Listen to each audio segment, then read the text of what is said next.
एक मात्र नक्की आहे की बोलायला तुमच्याकडे कोणतेच मुद्दे नाही आणि म्हणून सत्ताधाऱ्यावर टीका करायची आणि बेताल बडबड करायची याशिवाय दुसरा कुठलाही धंदा नाही। कसं आहे की काँग्रेस पक्षाचे प्रदेशाध्यक्ष हर्षवर्धन सपकाळ यांना मुळात कुठल्याही प्रकारचं राजकीय ज्ञानच नाही, त्यांचा अभ्यास फार कमी आहे। देशाचे पंतप्रधान माननीय नरेंद्रजी मोदी मुंबईच्या दौऱ्यावर येतात म्हटलं की त्यांच्या पायाखालची वाळू सरकली। त्यांना हे माहिती की मोदीजी जिथे जातात तिथे कुस्तीच्या फडामध्ये कुस्ती जिंकतात, हे जगाच्या पाठीवर देशानं पाहिलेलं आहे आणि म्हणून कुठल्याही जत्रेत गाजराची पुंगी ते कधीच वाजवत नाहीत।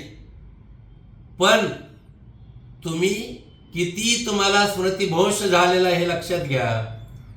ज्यावेळी इंदिराजी गांधी पंतप्रधान होत्या, सोनियाजी पक्षाचं नेतृत्व करत होत्या, एवढंच नाही तर वर्षानुवर्षे तुमची सत्ता असताना स्थानिक स्वराज्य संस्थेच्या निवडणुकीमध्ये तुमच्या नेत्यांनी भाग घेतलाय। ए के अँटोनी केरळमधल्या नगर परिषदेच्या निवडणुकीत जाऊन आले नाहीत का?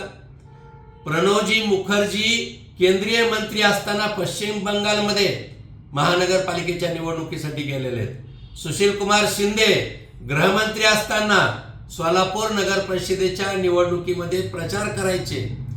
शिवराजजी पाटील चाकूरकर जे आता हयात नाहीत, गृहमंत्री असताना त्यांनी देखील लातूरला निवडणूक प्रचारात सभा घेतल्यात आणि म्हणून आपलं झाकून ठेवायचं आणि दुसऱ्याचं वाकून बघायचं ही हर्षवर्धन सपकाळ यांची सवय आहे।